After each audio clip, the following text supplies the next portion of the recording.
So I had some extra fillets from Dakota Butcher, and I thought I'd show you how, much maybe to your surprise, how you can actually cook these higher end cuts of meat in a slow cooker. That's right, it's really quite easy, but you will have to get out a skillet first. I'll show you some of these fillets I have here. They're just absolutely wonderful. What I did is I salted and peppered, seasoned both sides of these fillets, and then sauteed them until browned on the outside, actually all sides, in some olive oil, because you do want to brown the outside. Then, of course, I put the fillets right here in this slow cooker. Now, of course, that high end of meat fillet, you don't want it to be overdone, so we're not going to overcook it. I just barely brown the outside, but we are going to heat it up on high heat for about an hour or so. Then it will be just perfect by the end of the show. So I had the fillets in the slow cooker. I'm going to add some beef broth, about a cup of that.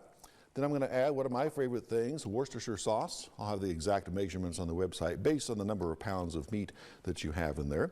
We're also going to add some Italian seasoning. Now, the original recipe calls for a variety of herbs, but all of those herbs are actually in the Italian seasoning. So it's going to put some of that right in there.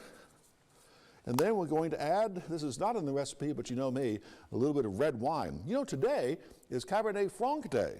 Yes, Cabernet Franc Day. It's the father of Cabernet Sauvignon. And in fact, later on this morning on our COTA Facebook page, COTA Live, I'm going to do a segment with Humberto Gila Sanchez. We're going to talk all about Cab Franc on this National Cab Franc Day, so make sure you tune into that later this morning after about 8 o'clock or so. So I'm going to pour a little bit of the red wine in there, and then finally a bay leaf. And of course, we're not going to eat the bay leaf. We're just going to put it in there and let it stew in there with all the other liquids for some flavor. We'll remove that before eating. And then I'm just going to kind of move this stuff around a little bit here. Make sure it's mixed somewhat. I have it on high. We'll cover it up. And these will be ready to go, certainly, if not at the end of Good Morning COTA territory, but before then.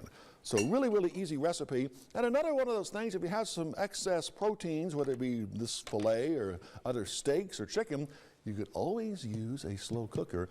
Mix a few things, stick it in there, put the lid on, and forget it. Then you'll have a wonderful entree or side dish or whatever you're going to use this for later on in the day. And again, that recipe is going to be on the website probably around mid-morning or so. And then again, later on the Facebook page, our COTA News Facebook page, all you need to know about Cabernet Franc. Hey, more Good Morning COTA territory is after the break.